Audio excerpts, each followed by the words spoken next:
31 of the finest doctors in the country stood inside a private ICU suite, and not one of them could explain why Linda Randy was dying.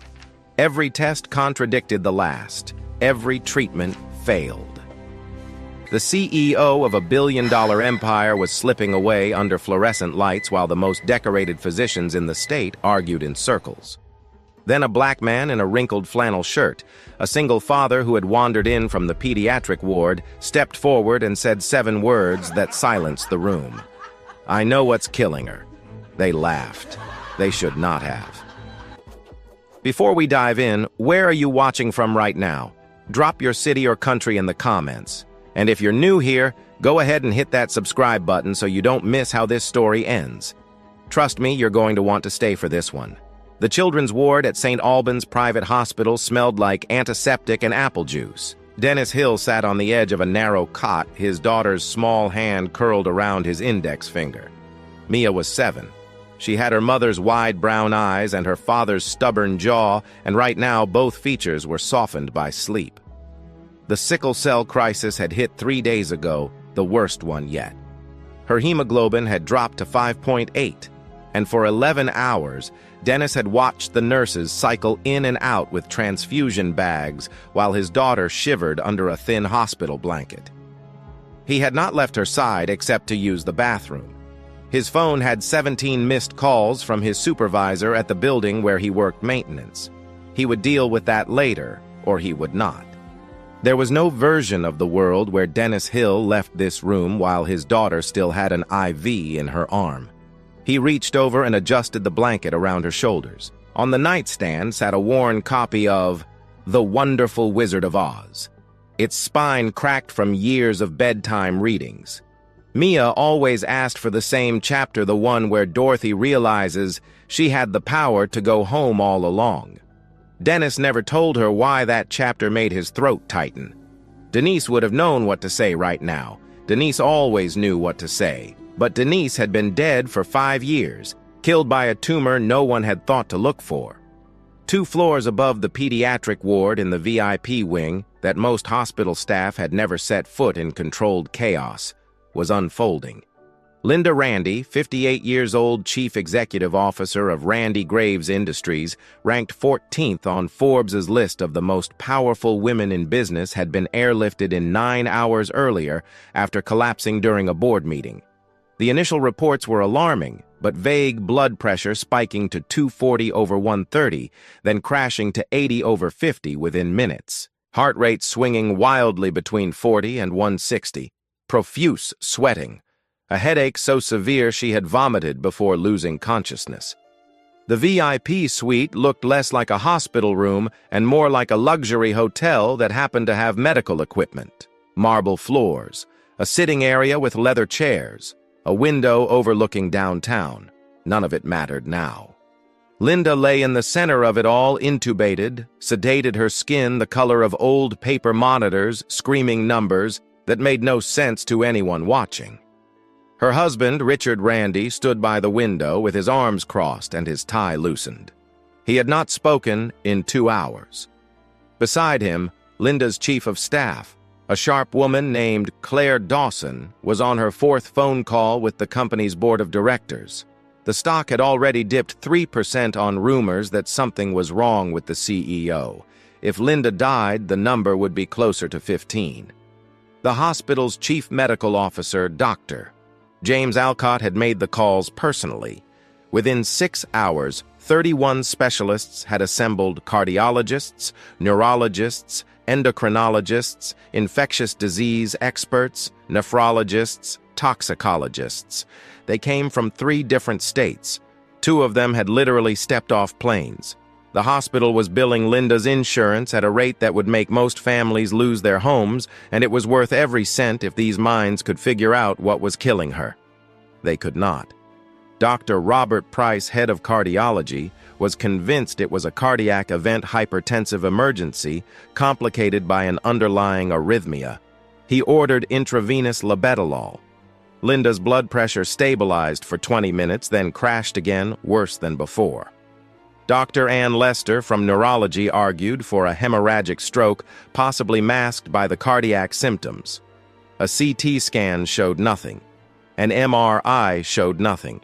She ordered a lumbar puncture anyway, and the results came back clean.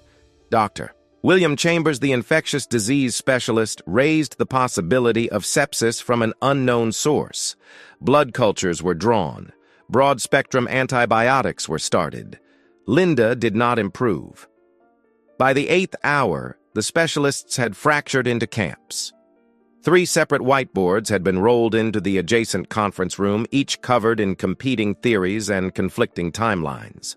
Voices were rising. Egos were colliding. Dr. Harrison Wells, the senior attending and the hospital's most published physician, had taken unofficial command of the room, dismissing theories with the confidence of a man who had never been wrong in his life. He was leaning toward a rare autoimmune vasculitis, but could not explain why Linda's catecholamine markers were behaving erratically. No one could explain anything. That was the problem. Meanwhile, Linda's kidneys were beginning to fail.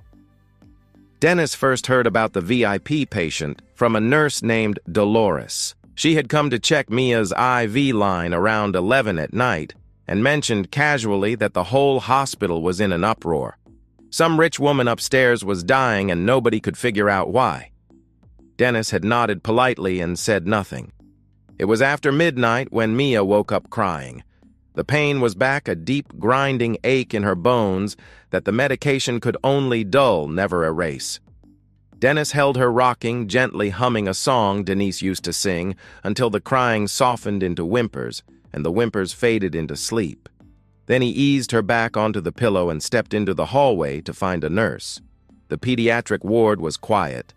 The nurse's station was empty, a shift change maybe, or an emergency somewhere else. Dennis walked further down the corridor, turned left, then right, following the signs toward what he thought was another nurse's station. He did not realize he had crossed into the VIP wing until the carpet changed from linoleum to something soft. The conference room door was open. Not wide, just enough for sound to escape. Dennis heard the voices before he saw the faces.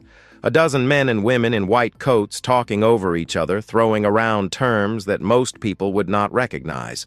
Dennis recognized every single one. Blood pressure paroxysms recurring every 40 to 90 minutes. Tachycardia resistant to beta blocker intervention. Renal function declining, GFR dropped to 28. Diaphoresis episodes correlating with hypertensive spikes. Dennis stopped walking. His hand found the wall and he leaned against it, suddenly unsteady. The fluorescent light above him buzzed. His mouth went dry. His heart began to pound in a way that had nothing to do with being somewhere he should not be. He had heard these exact words before, not in this hospital, not from these doctors. 5 years ago, in a county hospital on the other side of the city, a younger version of Dennis had stood in a hallway just like this one, listening to a different group of doctors list the same symptoms for a different woman.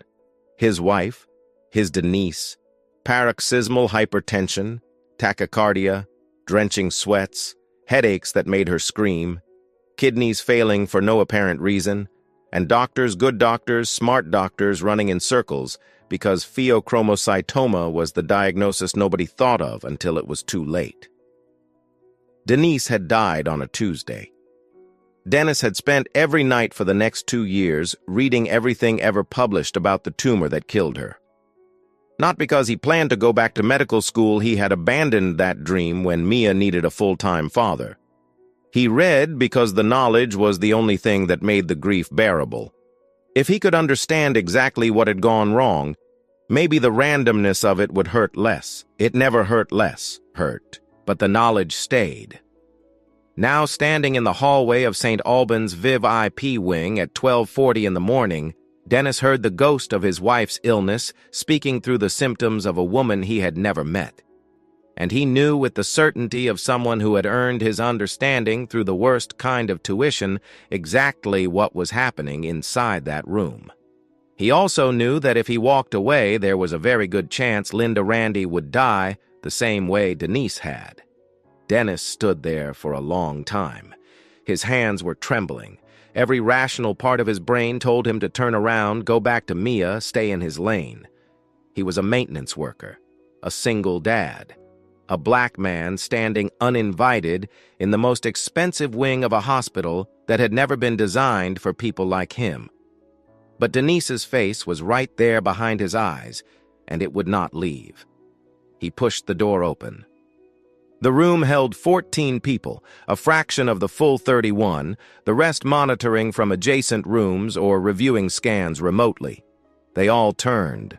14 pairs of eyes landed on Dennis, his faded flannel shirt, his worn jeans, his work boots still flecked with paint from a job 3 weeks ago. He looked like he had wandered in from the maintenance closet, which in a sense he had. Dr. Harrison Wells spoke first. "Sir, this is a restricted area. Are you lost?" Dennis looked at the whiteboards, at the lists of symptoms, at the crossed-out diagnoses and the question marks and the arrows pointing nowhere. Then he looked at Dr. Wells.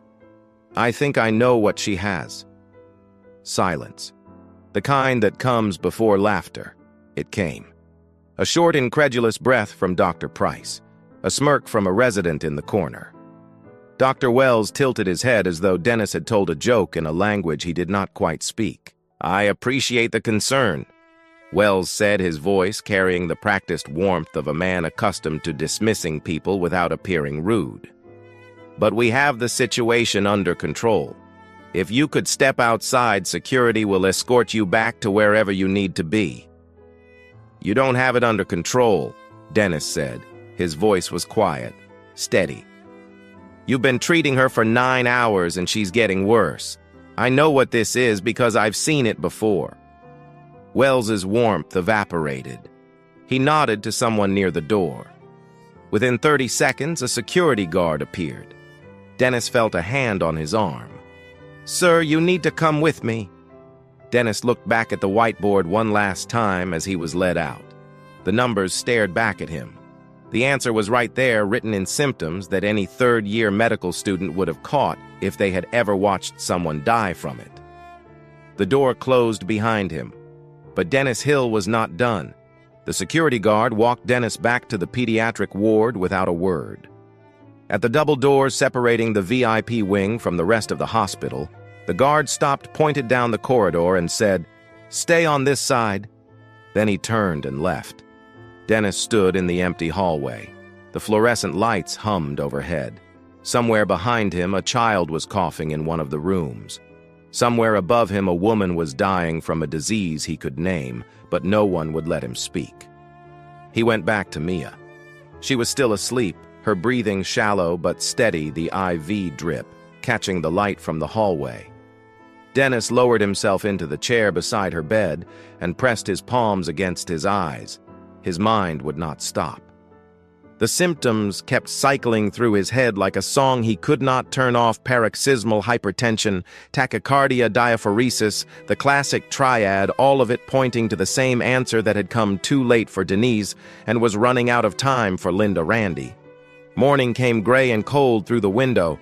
Mia woke up around 7, groggy but smiling, and asked for scrambled eggs. Dennis flagged down a nurse-ordered breakfast for her and sat on the edge of the cot while she ate.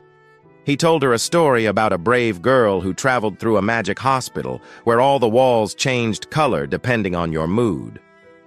Mia laughed. It was the best sound in the world. By 8:30, he could not sit still anymore. He told Mia he was going to get coffee and stepped into the corridor.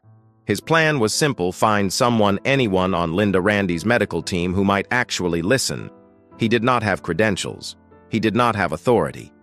But he had something none of those 31 doctors had, and it was burning a hole through his chest. The first attempt failed before it started. Dennis approached the information desk near the VIP wing entrance and asked to speak with someone on Mrs. Randy's care team. The receptionist, a young woman with perfect posture and a polite, immovable smile, asked for his name and affiliation. When Dennis said he was a parent from the pediatric ward, her expression shifted into something he recognized immediately. It was the look people gave when they were about to say no while pretending they were saying something else. "I'm sorry, sir. Only authorized personnel and family members are permitted access to patient information. I can direct you to the general inquiry desk if you'd like." Dennis tried again at the nurse's station on the 3rd floor. Same result. Different face, same wall. A male nurse looked him up and down the flannel shirt, the work boots, and asked if he was looking for the facilities department. It was not cruelty. That was the thing Dennis had learned long ago. Most of the time, it was not even conscious. People simply looked at him and made a calculation based on what they saw, and what they saw was a black man in cheap clothes who obviously did not belong in the expensive part of the building. The calculation happened in less than a second. The conclusion was always the same. He was walking back toward the pediatric ward, frustration tightening his jaw, when a voice behind him said, "You're the one from last night." Dennis turned. A young woman in a white coat stood a few feet away, a tablet tucked under her arm. She was maybe 30, with dark blonde hair pulled back in a ponytail, and the kind of tired eyes that came from too many overnight shifts. Her badge read, Dr. Sarah Brooks, internal medicine resident. "I saw them escort you out of the conference room," she said. Her tone was not hostile, but it was not warm either. It was careful, the voice of someone gathering information before deciding what to do with it. "You told Dr. Wells you knew what was wrong with the Randy patient." "I do," Dennis said. Dr. Brooks studied him. Based on what, Dennis told her the truth.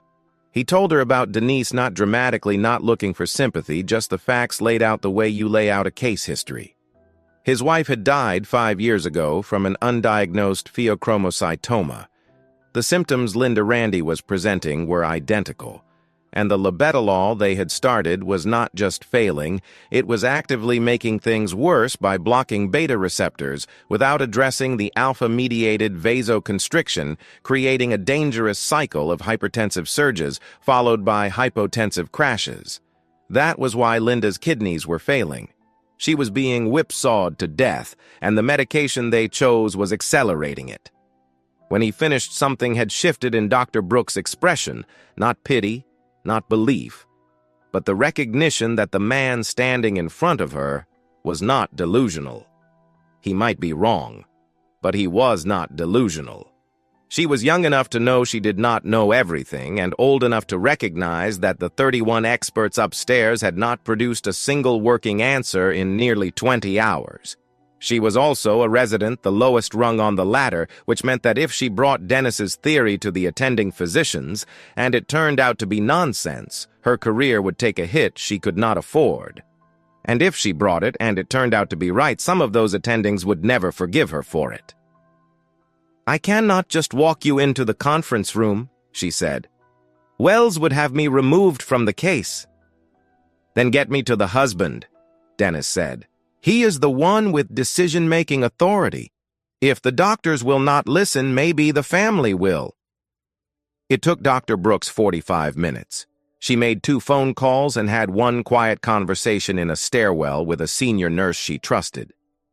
At 9:50 in the morning, Dennis found himself standing in a small waiting room on the 4th floor, face-to-face with Richard Randy. Richard looked like a man who had not slept in 30 hours, because he had not. His suit jacket was draped over a chair, his shirt was wrinkled, his eyes were red. Behind him, through a glass partition, Dennis could see the edge of the ICU suite, where Linda lay surrounded by machines. Claire Dawson. Linda's chief of staff stood beside Richard with her arms folded. She had agreed to this meeting only because Dr. Brooks had framed it carefully, a person with potentially relevant medical insight, nothing more. Claire's expression made it clear she expected this to be a waste of time. Richard looked at Dennis the way a drowning man looks at a piece of driftwood, not with hope, but with the desperate willingness to grab anything that floats. "They tell me you think you know what's wrong with my wife," Richard said. His voice was hoarse. "I don't think," Dennis said. "I know. Your wife has a pheochromocytoma, a tumor on one of her adrenal glands. It produces massive amounts of adrenaline and noradrenaline in unpredictable surges. That is why her blood pressure spikes without warning and then crashes. That is why her heart rate is erratic. That is why she is sweating through the sheets. Headache, tachycardia, diaphoresis. It is the textbook triad, and every single one of her symptoms fits."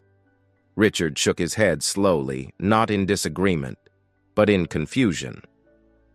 If it is that obvious, why haven't 31 doctors figured it out?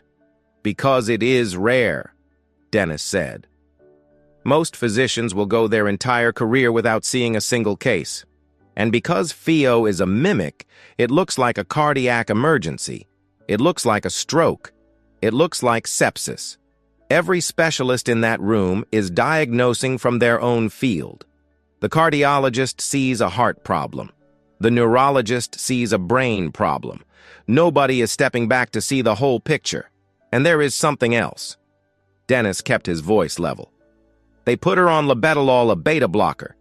In a Theo crisis, administering a beta blocker without first establishing alpha blockade can cause a catastrophic rebound in blood pressure. It is called unopposed alpha stimulation. It is in every endocrinology textbook. And it is actively making your wife worse right now. The room was silent. Claire Dawson had uncrossed her arms.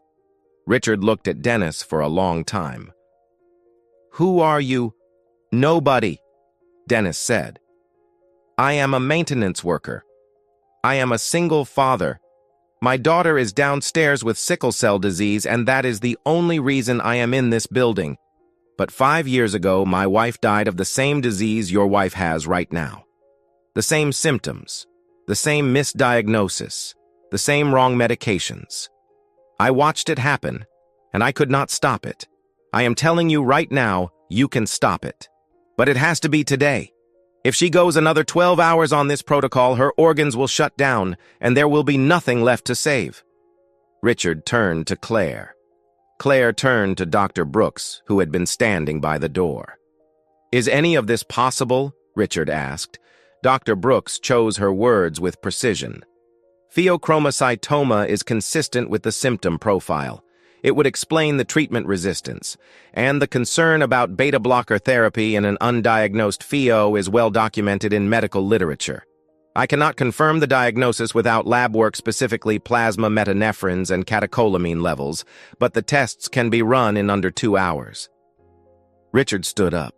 The driftwood had become something solid.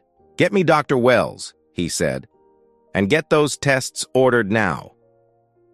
The confrontation happened at 10:30 in the conference room where Dennis had been laughed out of 12 hours earlier. This time he had been invited. Dr. Brooks stood beside him. Richard Randy sat at the head of the table. 14 attending physicians lined the walls, and Dr. Harrison Wells sat directly across from Dennis with the expression of a man who had been personally insulted. Wells let Dennis speak for approximately 90 seconds before cutting him off. "With all due respect to your personal experience, Mr. Hill, this is not a diagnosis by anecdote. We have imaging lab work and the collective expertise of 31 board-certified physicians. We are pursuing autoimmune vasculitis, which is supported by the inflammatory markers." Dennis did not flinch. "Her inflammatory markers are elevated because her body has been in a catecholamine storm for over 20 hours. That is a secondary response, not a primary cause. You are treating the smoke and ignoring the fire." A murmur went through the room. Dr. Price, the cardiologist, leaned forward. "You mentioned unopposed alpha stimulation from the labetalol. Walk me through that." Dennis did, point by point. He explained how the beta blocker was lowering her heart rate, but leaving the alpha receptor-mediated vasoconstriction unchecked, creating a dangerous cycle of hypertensive surges, followed by hypotensive crashes. He cited the mechanism. He described the pathophysiology. He spoke the way someone speaks when they have read the same material 1,000 times, not with the polish of a lecturer, but with the bone-deep familiarity of a man who had memorized every word because his wife's life had depended on it. When he finished, 3 of the physicians were no longer smiling. Dr. Price was writing something down. Dr. Wells was not. "This is a waste of time," Wells said flatly. He turned to Richard. "Mr. Randy, I strongly advise against diverting resources based on the speculation of an unqualified individual." Dr. Brooks stepped forward. "The plasma metanephrine test takes 90 minutes. If the results are normal, we have lost nothing. If they are elevated, we have our diagnosis and we may still have time to save her life. The risk of running the test is 0. The risk of not running it? She let the sentence hang. Richard Randy looked at Dr. Wells, then at Dennis, then at the glass wall behind which his wife lay dying by degrees. "Run the test," Richard said. "Now." The results came back at 12:15 in the afternoon. Plasma metanephrines were elevated at more than 8 times the upper limit of normal. Free catecholamines were through the roof. The diagnosis was confirmed pheochromocytoma. Dennis Hill had been right. Every specialist in the room had been wrong. Dr. Wells said nothing. The protocol was changed immediately. Labetalol was discontinued and replaced with phenoxybenzamine, an alpha blocker to be administered before any beta blockade. The endocrinology team, which had been consulted only peripherally until now, took over primary management. For 2 hours, Linda's vitals held. Then shortly after 2 in the afternoon, everything fell apart. Her blood pressure dropped to 65/38. Her heart rate became erratic, jumping, stalling, jumping again. The monitors began screaming. Nurses rushed in. Dr. Wells pushed past Dennis in the hallway, shouting orders. The alpha blocker had opened the floodgates. Linda's vascular system, constricted for well over 20 hours by the catecholamine storm, was suddenly relaxing, and her blood volume was not enough to fill the expanded space. She was crashing. Dr. Wells wheeled on Dennis in the corridor, his face white with fury. "This is what happens when you let amateurs practice medicine. She was stable before you intervened." Richard Randy appeared in the doorway of the ICU suite. He looked at the monitors, at the doctors scrambling at his wife's body, convulsing under the hands of a crash team. Then he looked at Dennis. His eyes asked the question his mouth could not form. "What have you done?" Dennis stood in the middle of it all, the alarms, the shouting, the accusation in every pair of eyes, and felt the ground beneath him disappear. Because he had seen this before, too. He had watched Denise's numbers spiral downward on a screen just like this one. He had stood in a hallway just like this one, powerless, while the woman he loved slipped away. The difference was that this time he knew what came next, and he knew what had to be done, if anyone would let him speak. Dennis raised his voice above the alarms. "Do not switch her back." Dr. Wells was already barking orders at the nursing team to restart the labetalol drip. He did not even look at Dennis. 2 nurses were moving toward the IV stand. The crash cart had been wheeled to the bedside. Linda's blood pressure was still falling 60/34 now, and every person in the room was operating on the same instinct: undo the last thing that was changed. Dennis stepped forward close enough that Wells could not ignore him. "This is not a drug reaction. This is expected. Her vascular system has been clamped down by catecholamines for well over 20 hours. The alpha blocker is releasing that constriction, and her blood volume is not sufficient to fill the expanded vessels. She needs aggressive fluid resuscitation, normal saline wide open right now. If you put her back on the beta blocker, you will trap her in the same cycle that has been destroying her organs since she arrived. She will die tonight." Wells turned on him with barely contained rage. "You are not a physician. You have no license, no credentials, and no authority in this room. If this woman dies because of your amateur diagnosis, I will personally ensure you face criminal charges. If she dies because you restarted the labetalol, it won't be my diagnosis that killed her," Dennis said. "It will be your pride." The room went still. Even the nurses had stopped moving, their hands frozen between 2 sets of contradictory orders. The monitors continued their frantic beeping. Linda's heart rate was jumping between 50 and 120 each spike, triggering a fresh cascade of alarms. Dr. Sarah Brooks stepped into the space between Dennis and Wells. She held her tablet up so both men could see the screen. "Dr. Wells, the literature on phenoxybenzamine initiation in acute pheochromocytoma crisis specifically warns about precipitous hypotension in the first 2 to 4 hours. The standard of care is volume expansion, aggressive crystalloid infusion, not discontinuation of alpha blockade. Reverting to beta blocker monotherapy in a confirmed FeO case with catecholamines at 8 times normal would be contraindicated by every major endocrinology guideline published in the last 15 years. She was not raising her voice. She did not need to. Every word landed with the weight of someone who knew she was risking her residency and had decided to risk it anyway. Wells stared at her. His jaw worked. Behind him, Dr. Price, the cardiologist, was looking at the monitor with an expression that had shifted from panic to something more calculated. He had been writing notes during Dennis's presentation that morning. He had not thrown them away. "She is right about the fluid resuscitation," Price said quietly. "If this is catecholamine-induced vasoconstriction-releasing volume, is the answer not reversal?" Richard Randy was standing in the doorway. He had watched the entire exchange without moving. His wife's blood pressure read 58/32 on the screen above her bed. The number was dropping. Time was a luxury no one in the room could afford. Richard looked at Dennis. His voice came out barely above a whisper, rough and cracking at the edges. "Your wife. She went through this too." Dennis met his eyes. "She did. And the doctors did exactly what Dr. Wells is about to do. They panicked and reversed course. She was dead by morning." Richard closed his eyes. When he opened them, he was looking at the nurses. "Do what he says," Richard said. "Fluids.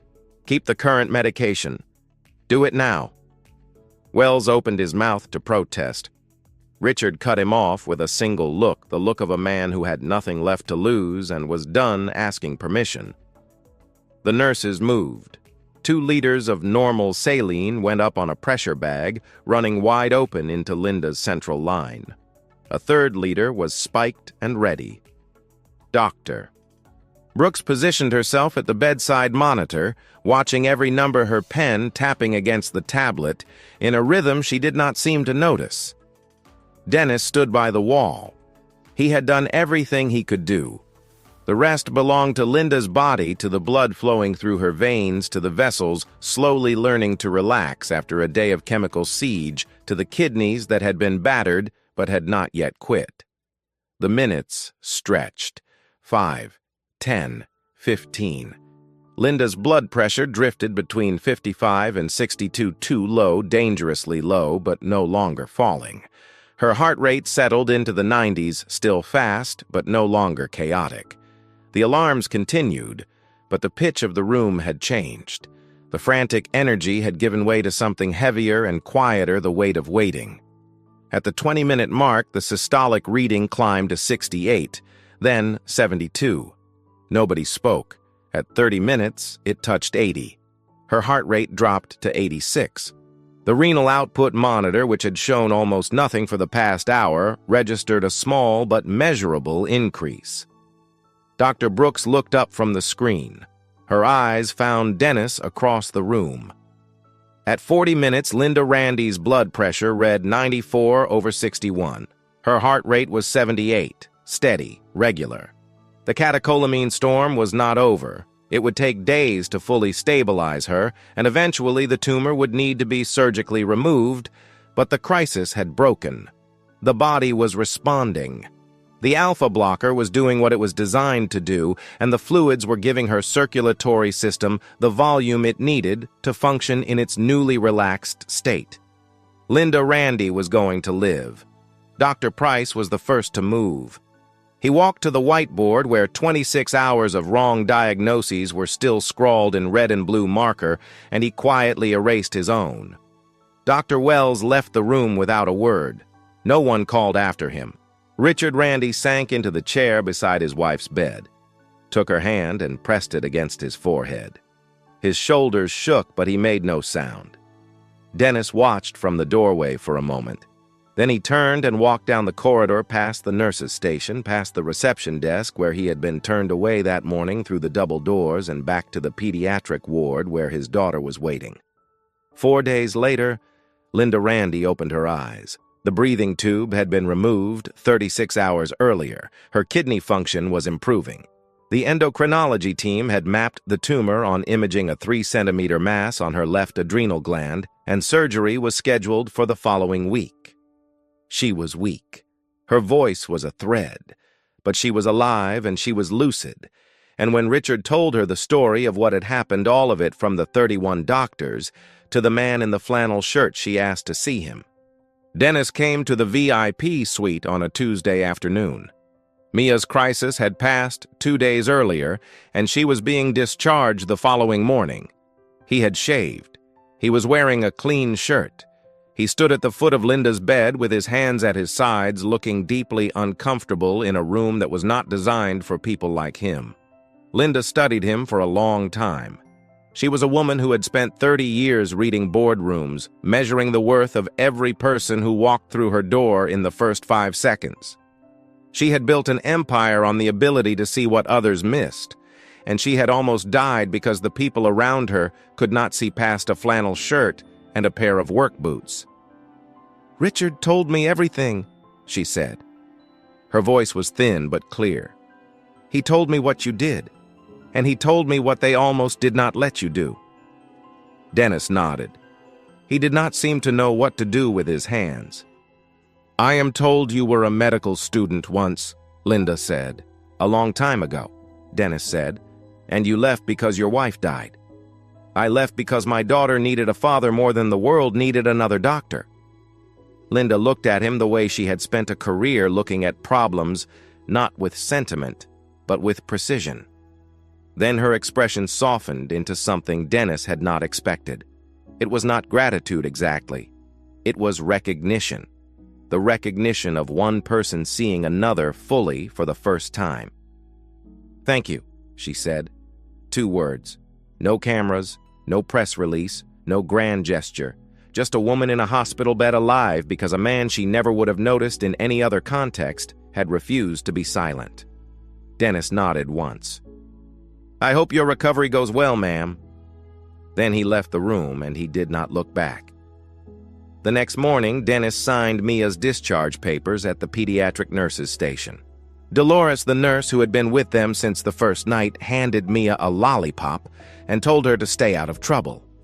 Mia promised she would, which both of them knew was a lie. In the elevator going down, Mia tugged on Dennis's sleeve. "Daddy, where did you keep going? When I was sleeping, you kept leaving." Dennis looked down at his daughter. She had her mother's eyes wide brown, missing nothing. "I went to help somebody," he said. "Somebody who was very sick." "Like me?" Mia asked. "Different kind of sick. But yeah, like you." Mia thought about this.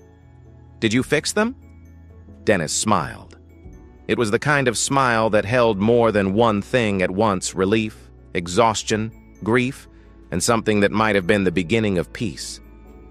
"I think so, baby. I think so." Mia reached up and took his hand, and they walked out of St. Albans Private Hospital into the gray morning light. 3 weeks later, Dr. Sarah Brooks opened her email at the start of a night shift and found a message with the subject line, "Proposal Diagnostic Failure in Pheochromocytoma, a Case for Systematic Screening Reform."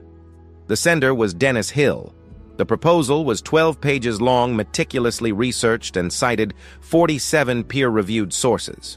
It outlined a framework for improving pheochromocytoma detection rates in emergency and critical care settings, with a particular focus on cases where the initial presentation mimicked more common conditions. It was not the work of a doctor. It was the work of a man who had lost someone and decided that the losing would mean something. Dr. Brooks read it twice. Then she forwarded it to the hospital's research committee with a single line added at the top, "This deserves to be heard. If this story moved you, share it with someone who needs to hear it today. And if you haven't already, subscribe and turn on notifications, because stories like Dennis's remind us that the right voice at the right time can save a life." See you in the next one.